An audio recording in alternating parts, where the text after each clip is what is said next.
गिबि गिबियाव जों दिनै ओरैबायदि मोनसे रंजानाय मोनदों 14 नं चिरां दुवार समष्टि हिसाबै जों ओरैबायदि खुसि दिनैनि दिनाव जे जोंनि खुसिखौ जोङो एक्सप्रेस खालामनो दिनै भाषाखौनो मोनाखै दा बिनि थाखाय गिबिसिनथाराव जोंनि इउपिपिएल दोलोनि आफादगिरि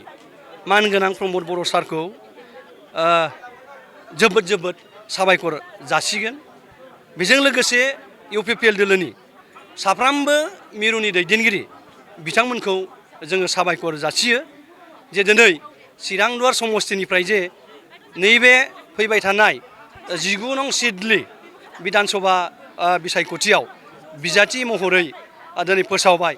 बिनि थाखाय चिरां दुवार समष्टिनि जानानै जों सारमोननिसिम जेब्लायबो खर' गंलायनाय आरो साबायखर बावनायखौ जों जासिगोरो बेजों लोगोसे जोंहा दिनै चिरां दुवार समष्टिनि जिनिखि रायजो बिथांमोनहा जे नंगौ थांनाय बाराव मानगोनां खाम्फा बरगयारी सारखौ बे समष्टिनिफ्राय देरहा होदोंमोनब्लाबो जोङो दिनै बिथांमोननि खुगानिफ्राय मानगोनां रन्जित बसुमतारी सारखौ बिजाथि मोननाय लोगो लोगो जों खोनानो मोनदेरदों जे जोङो थांनाय बाराव जिनिखि गोसो होनानै खामानि मावनो आफसोस दङमोन दा बियो दिनैसो आरो पुरन जाबाय होननानै जों बिनिफ्रायनो जों बुजिनो मोनो जे फैबाय थानाय समाव जे चिरां दुवार समष्टियाव मानगोनां जोंनि बिजाथि मुस्रि रन्जित बसुमतारी सारखौ सिडली समष्टिनि सिङावनो गोबां भटआव खामानि मावनानै देरहाहोनो हागोन बियो दिनै नैबे बरायनायनि गेजेरजोंनो रोखा जायो दा बावहाय मोनसे खोथाया बेखौनो बुंनांगोन जे गोबां बेक्तिया गोबां सिन्थाधाराजों राजनिति खालामो सोरबाया बेक्तिगत सार्थनि थाखाय सोरबाया गावखौल' गायसननायनि थाखाय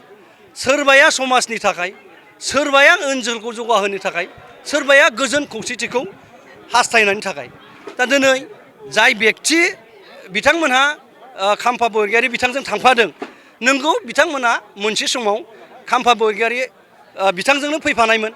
दा बै बेक्तिफोरखौ जों नुदों जुदि बुंनो थाङोब्ला बिथांमोनहा ना बिपिएफ खालामदों ना इउपिपिएल खालामदों बिथांमोनखौ जुदि थोंजोङै बुंनो थाङोबा बिथांमोनहा खालि खाम्फा बरगयारी सार खालामदों थारमाने खाम्फा बरगयारी सारा जेराव थाङो बिथांमोनहा बावनो थाङो दा बेबायदि बेक्तिनि थाखाय जों नुदों जे थांनाय समाव बिथांमोन फैनायनि थाखाय 14 नं चिरां दुवारा एसेबां लाबबो जायाखै आरो बिथांमोन थांनायाव दिनै जोंहा एसेबां लसबो जागोन जों बेबायदि नुवाखै दा जाय बिथांमोनहा थांदों दा बावहाय जोंहा जेबो बुंनांगौ गैया आरो जों नुदों जे दिनै जाय बेक्तिया जेब्लायबो गोजोन खौसेथि बिथांमोनहा मोजां मोनो बे बिथांमोनहा दाबो इउपिपिएलजोंनो दङ आरो भबिसतआवबो इउपिपिएलनि जानानै खामानि मावलांबाय थागोन बेखौ जोङो रोखा फोरमायनो हायो